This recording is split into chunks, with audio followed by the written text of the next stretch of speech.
3 বছর ধরে ডায়ালিসিসের যন্ত্রণায় কাতর মেয়ে।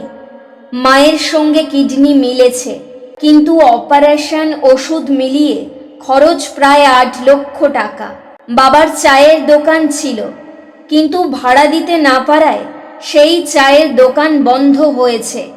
অসহায় পরিবারের এই কষ্টের কথা জানতে পেরে রাজ্যের মুখ্যমন্ত্রী তাদের পাশে দাঁড়ানোর বার্তা দেন এবং মুখ্যমন্ত্রী ত্রাণ তহবিল বা নির্দিষ্ট স্বাস্থ্য প্রকল্পের মাধ্যমে প্রয়োজনীয় সমস্ত চিকিৎসা সহায়তার আশ্বাস নিশ্চিত করেন।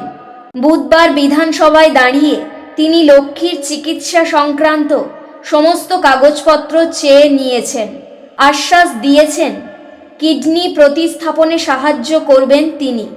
হরেরামের কথায়, এখানকার সরকারি হাসপাতালগুলি থেকে তেমন কোনো সুবিধা না পেয়ে দিল্লিতে বেসরকারি গঙ্গারাম হাসপাতালে গিয়ে জানতে পারি লক্ষ্মীর মা একটি কিডনি দিলে মেয়েকে বাঁচানো যাবে এবং সেটাও দ্রুত করতে হবে।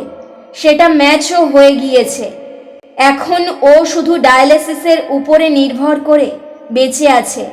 রানীগঞ্জের এক বেসরকারি হাসপাতালে সপ্তাহে 3 বার ডায়ালিসিস করাতে হচ্ছে। ডায়ালিসিসের জন্যে ওই হাসপাতাল আর্থিকভাবে সাহায্যও করছে।